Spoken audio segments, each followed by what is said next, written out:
Okay हो गया। नमस्कार दोस्तों, मैं दिवाकर भारती नक्षत्र लोक कहलगांव यूट्यूब चैनल पर आपका स्वागत करता हूं।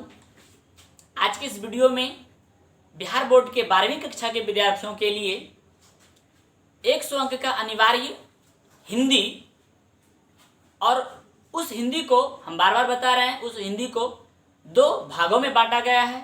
पहला भाग गद्यखंड और दूसरा भाग पदखंड। पदखंड को ही हम लोग काव्यखंड कहते हैं। और उस काव्यखंड में पाठ 4 जो कि नाभादास द्वारा रचित छप्पे है।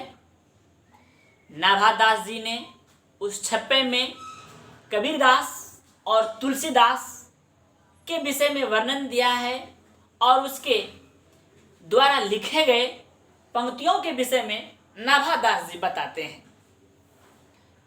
आज की इस वीडियो में हम नाभादास द्वारा रचित छप्पे में जो सूरदास का जो रचना है उसके विषय में आज हम आपको बताएंगे।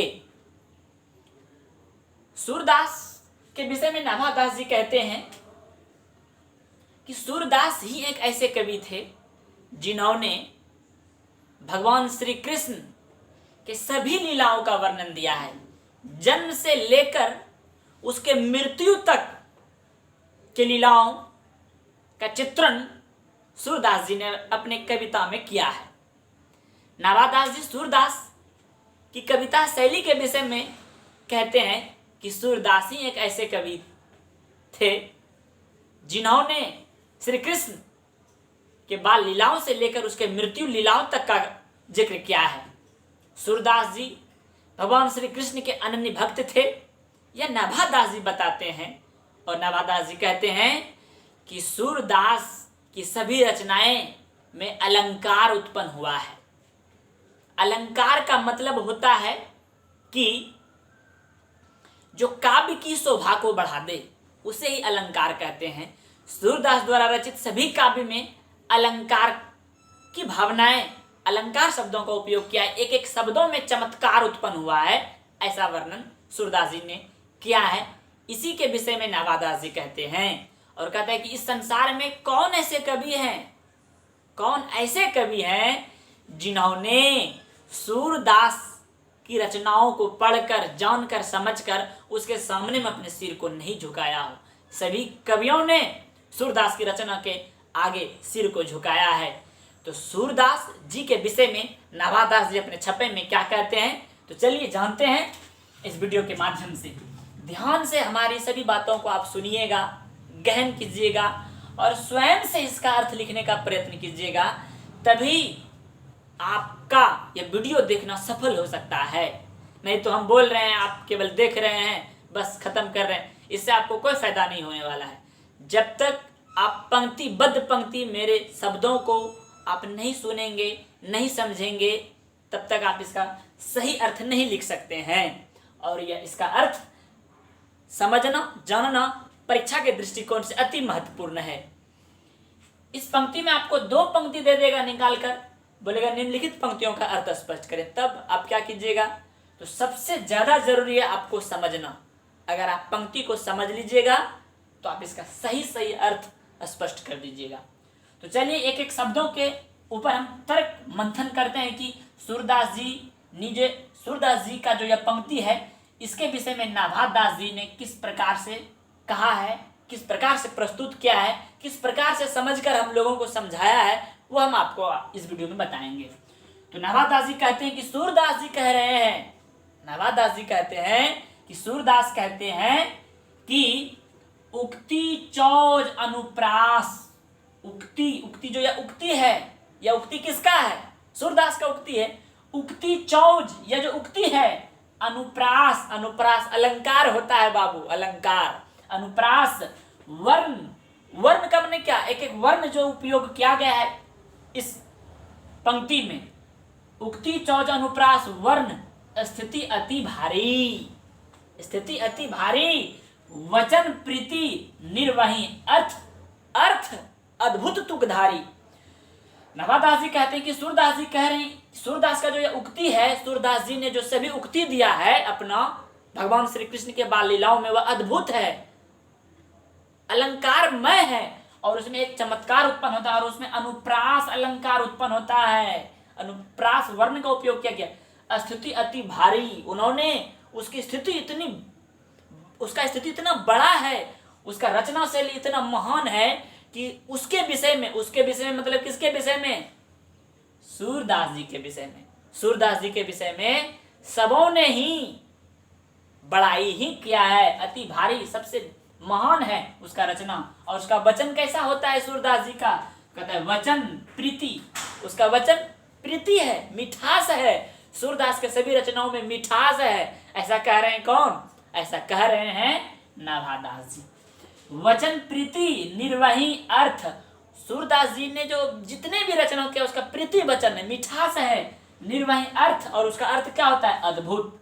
अद्भुत, बहुत सुंदर सुंदर अर्थ निकलता है, अद्भुत तुकधारी। और तुक देने योग्य, तुक मतलब होता है क्या? उदाहरण देने योग्य। और उदाहरण क्या? महान महान उदाहरण देने योग्य है कि सूरदास जी ने ऐसा रचना भगवान श्री कृष्ण के विषय में, क्या उसका अर्थ बहुत अद्भुत होता है, तुकधारी होता है। दोनों शब्द का मतलब, दोनों पंक्ति का मतलब होता है कि सूरदास जी ने जो जो उक्ति लिखा है भगवान श्री कृष्ण के विषय में वह बड़ा ही अति भारी है, बड़ा ही सुंदर है और वचन प्रीति है। उसका सही शब्दों का उपयोग किया गया है, मिठास भरे शब्दों का उपयोग किया गया है। मैया मोरी मैं नहीं मक्खन खाई, कितने मिठास भरे पंक्तियों का उपयोग किया गया है, अलंकार उत्पन्न हो रहा है। और उसका जो सूरदास का जो सभी रचनाएं बड़ा अद्भुत होता है और उदाहरण देने योग्य होता है। ऐसा नाभादास जी सूरदास के विषय में बताते हैं। नाभादास जी सूरदास के विषय में कहते हैं कि प्रतिबिंबित दिव्य दृष्टि। सूरदास जी एक ऐसे दिव्य दृष्टि थे सूरदास जी को, नेत्रहीन रहने के बावजूद भी उन्हें भगवान श्री कृष्ण के लीलाओं को अपने अंतर्मन से देखकर उसके विषय में सही सही सुंदर सुंदर रचना शैली का उपयोग किया है। और कहते हैं क्या? प्रतिबिंबित का मतलब यही होता है कि आंख बंद करके किसी के विषय में जानना, समझना और उसके विषय में लिखना। प्रतिबिंबित दिव्य दृष्टि, उसका दिव्य दृष्टि था। भले ही सूरदास नेत्रहीन था लेकिन वो अपने दिव्य दृष्टि हृदय से हरि लीला भाषी, उन्होंने अपने हृदय से, सच्चे हृदय से हरि लीला माने भगवान श्री कृष्ण की लीला के विषय में, उसके रचना शैली के विषय में, उसके बाल लीलाओं के विषय में वर्णन दिया है अपने दिव्य दृष्टि के माध्यम से और सच्चे हृदय से। ये इस पंक्ति का मतलब यही होता है, प्रतिबिंबित दिव्य दृष्टि से गुणगान किया है और सच्चे हृदय से, हृदय हरि लीलाभासी, और सच्चे हृदय से भगवान श्री कृष्ण के लीलाओं के विषय में कहा है, ऐसा नाभादास जी कहते हैं। और क्या कहा है सूरदास जी के विषय में? नाभादास जी कहते हैं कि जन्म कर्म गुण रूप सबही रसना प्रकाशी। रसना का मन होता है जिह्वा। जन्म कर्म गुण रूप सबही रसना प्रकाशी।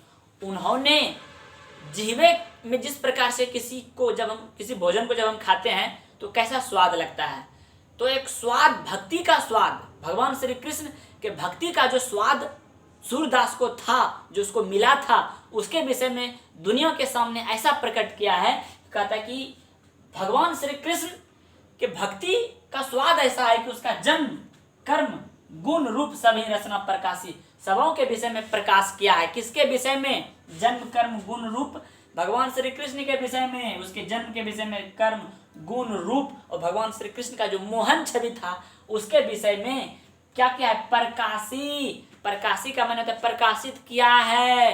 कौन किया है? तो सूरदास जी ने किया है अपने सभी रचनाओं में। उसके जन्म मृत्यु कर्म और उसके सुंदर छवि के विषय में जो गुणगान किया है सूरदास जी ने, वह अति ही सुंदर है, ऐसा नाभादास जी इस पंक्ति के माध्यम से कहते हैं। अगले पंक्ति में नाभादास जी कहते हैं क्या सूरदास जी के विषय में? विमल बुद्धि हो तासुकी। तासुकी माने उसकी, विमल बुद्धि हो तासुकी, जो यह गुण सर्वननी धरे। कहता है सूरदास जी का बुद्धि बड़ा विमल था, बड़ा उज्जवल था, जिसने भगवान श्री कृष्ण के सभी लीलाओं का गुणगान किया था। तो कहता है विमल बुद्धि हो तासुकी। तासुकी माने कि आपका बुद्धि बड़ा विमल है।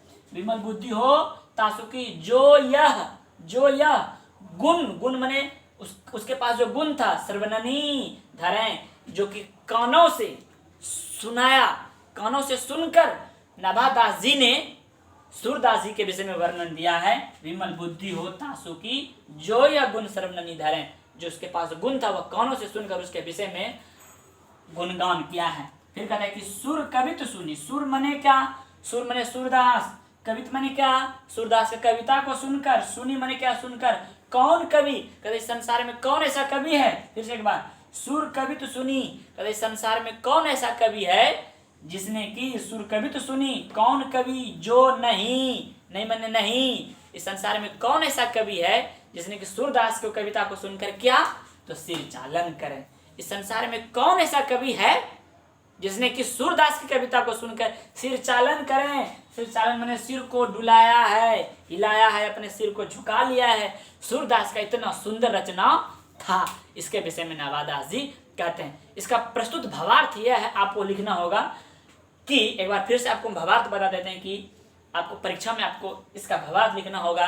प्रस्तुत पंक्ति काव्यखंड के 56 पाठ से लिया गया है और उसके प्रसिद्ध कवि नभादास जी हैं। नभादास जी ने यह पंक्ति सूरदास जी के विषय में लिखा है और उसके भक्ति भजन के विषय में गुणगान किया है। और वह कहते हैं, सुर की कविता को सुनकर कौन ऐसा कवि है जो उसके साथ हाँ में हाँ नहीं भरे हैं।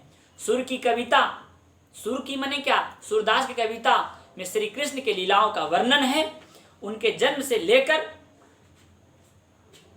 स्वर्गधाम तक की लीलाओं का मुक्त गुणगान किया गया है। उनकी कविता में हर चीज आपको देखने के लिए मिलेगा, गुण माधुर्य और रूप माधुर्य सब कुछ भरी हुई है। सूरदास की दिव्य दृष्टि इतनी उज्ज्वलता थी कि उन्होंने भगवान श्री कृष्ण की लीलाओं का वर्णन सच्चे हृदय से किया है। वह दिव्यता उसकी निर्वाह कविता में भी प्रतिबिंबित है। और गोपियों के विषय में जो संवाद दिया गया है वह सूरदास के विषय में देखने योग्य और पढ़ने योग्य और समझने योग्य है। उपर्युक्त पंक्तियों में सूरदास जी ने श्री कृष्ण की चरित्र और अपने काव्य का वर्णन सारे लोक मानस उक्ति के लिए क्या है, वह सदैव श्री कृष्ण के लीला का गुणगान करते थे। ऐसा सुंदर वर्णन सूरदास जी के विषय में नवादास जी कहते हैं। तो मेरा विश्वास है इस वीडियो को आप ज़्यादा से ज़्यादा लाइक करेंगे, शेयर करेंगे।